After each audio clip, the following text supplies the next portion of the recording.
Hello नमस्ते सबैजनालाई। यो चाहिँ केही मलको लागि चाहिँ थोरै भैँसी पालन गरिरहेको छ र खासै चाहिँ यति भैँसा पालेर पनि अथवा गाई पनि छन् होइन।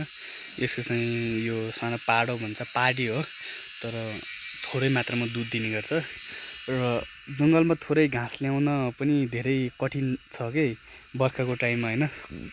यसलाई के भन्छ, स्याउला सोत्तर भन्छ खासमा है, सोत्तर भन्छ। यो चाहिँ भैँसाले खाने चाहिँ घाँस भन्छ है। तर यही मलबाट उत्पादन भएको खुर्सानीहरू र केही तरकारीहरू चाहिँ म तपाईँहरूलाई देखाउन चाहन्छु र हेर्न चाहनुहुन्छ भने म चाहिँ अर्को पार्टमा ल्याउने छु र धेरैभन्दा पनि धेरै उत्पादन भइरहेको छ। यसको मलले गर्दा पनि धेरै उत्पादन भइरहेको छ र हामी कृषिमा स्कोप छैन भन्छौँ, तर यसैमा स्कोप रहेछ है। तर चाहिँ पढ्नु भन्दा पनि तर गर्नु ठुलो रहेछ है।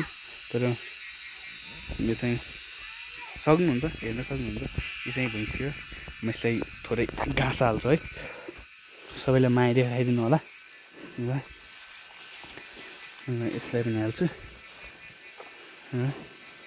थोरै छैन क्या यसलाई भिडियो बनाउने टक्क पारेन। यहाँ माथि हुने रहेछ कि एउटा गोब्रो भन्ने हुने रहेछ, तर त्यो खास चाहिँ मसँग छैन। त्यही पनि थोरै मात्रामा भिडियो बनाइदिइराखौँ र यसले खाइरहेछ होइन। तिनीहरू पनि मागिरहेछन्, तिनीहरूलाई पनि थोरै भए पनि हालिदिनु पर्यो ल। बर्खायाममा सबैभन्दा झ्याउ हुने रहेछ भन्ने जस्तो मलाई फिल आयो कि। र यहाँ चाहिँ सुनसान वातावरण छ र एकदमै स्वस्थ वातावरण छ। खासमा भन्दाखेरि हेर्नुहोस् नपरेको भए र चाहिँ यो चाहिँ मलाई यो चाहिँ म्यानर हो, तर बुझ्नुहुन्छ खासमा अन्टिल चाहिँ त्यहाँको लागि भैँसीको लागि र यताको लागि र यी दुई गाईको लागि रहेछ खासमा। तर मैले थाहा पाएन है, तर हालिदिनु भन्नु मैले तर थोरै हालिसकेँ। तर पनि है, तर पनि हजुरहरूलाई म तरकारीहरू देखाउँछु, नआत्तिनु होला। यी दुईवटा भैँसी छन् र यहाँ बान्ने र म यही भन्दै चाहिँ तपाईँहरूलाई तरकारी पनि देखाउन चाहन्छु है। उत्पादन भएको तरकारी पनि देखाउन चाहन्छु ल, हेर्नु होला। यो चाहिँ यताको रहेछ खासमा होइन। यसको चाहिँ उत्पादन भएको तरकारी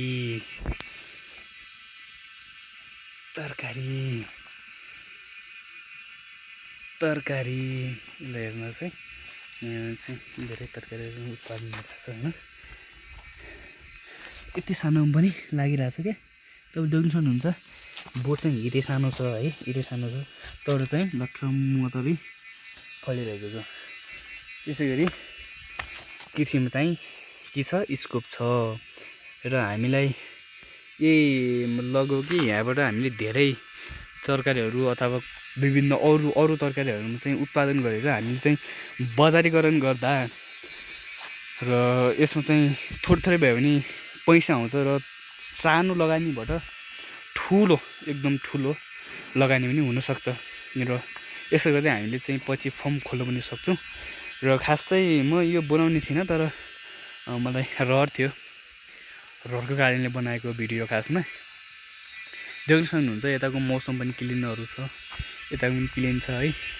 र हामीले चाहिँ यति गर्दा हामीले यो मल उत्पादन भएर यो हामी जति जङ्गलदेखि मल ल्याएर सोत्तर ल्याएर हुन्छ र हामी चाहिँ यसको मुनिपट्टि चाहिँ बस्ने तरिकाले चाहिँ राख्छौँ र राखिसकेपछि चाहिँ के हुन्छ भन्दा मल हुन्छ, त्यो कुहिएर मल हुन्छ र पिसाब गोबरमा सबै युरिया मिथेन ग्यासहरू हुन्छ।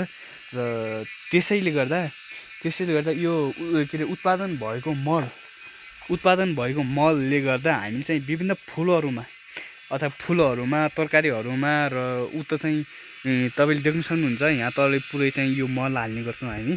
र हेर्नुहोस् यो पनि फुल छ है, यो पनि हामी चाहिँ फुलहरू छ होइन, यो पनि छ। तपाईँले देख्न सक्नुहुन्छ। मेरो भिडियो फुल हेर्नु होला, चाहिँ सबैलाई देखाउँछु। तपाईँ झ्याउ लाग्छ होइन, तर यसमै दामी छ भन्ने जस्तो लाग्छ मलाई पनि होइन। देख्न सक्नुहुन्छ फुलहरू छ। अनि त्यस पछाडि होइन हामी धेरै उयोहरू लगाएका छौँ, फुलहरू पनि फुलिराखेका छौँ। हामीले यही मलबाट चाहिँ फुलहरूलाई पनि खासमा मल त चाहिँदैन, तर पनि हामी हान्ने गर्छौँ अलि चाहिँ ग्रोथ छिटो होस्, अलि धेरै ठुलो होस् भन्ने जस्तो लाग्छ है। र हामी चाहिँ यता पनि धेरै फुलहरू छन् यता युपाईमा।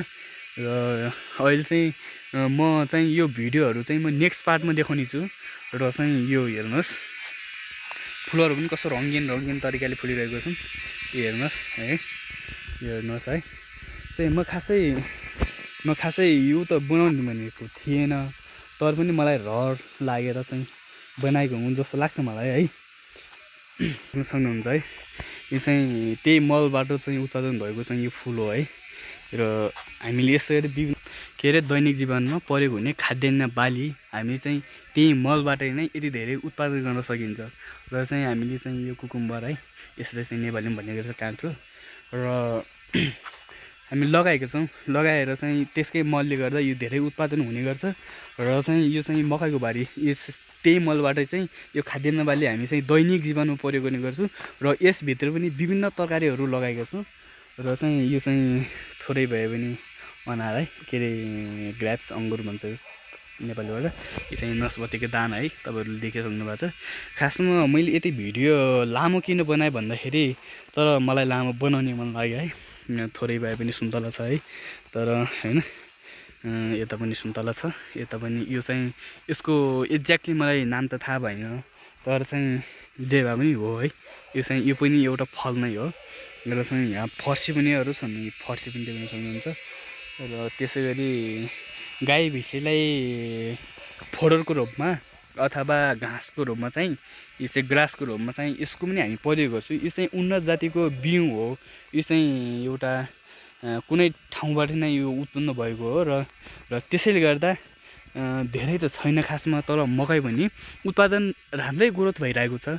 र म यति भन्न चाहन्छु। र तपाईँहरूलाई म एउटा राम्रो कुरो पनि देखाउन चाहन्छु।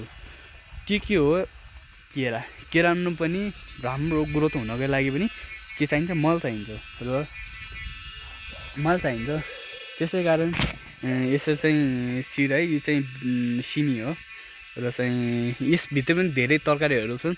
योभन्दा नि माथिहरू, योभन्दा नि त्यो जुन घर देख्नु भएको छ नि, त्यसको तल पनि हामीले विभिन्न तरकारीहरू तथा फुलहरू लगाएका छौँ। र केराहरू पनि छन्, जस्तै कि त्यही मलले गर्दा नै विभिन्न कुराहरू उत्पादन हुने हो कि है। मलाई भने जस्तो त्यही लाग्छ। ल यही भने चाहिँ म यति भिडियो बनाउन चाहन्छु। र चाहिँ म नेक्स्ट पार्टमा चाहिँ अझै योभन्दा नि राम्रो भिडियो चाहिँ बनाएर तपाईँहरूलाई देखाउने गर्छु। ओके।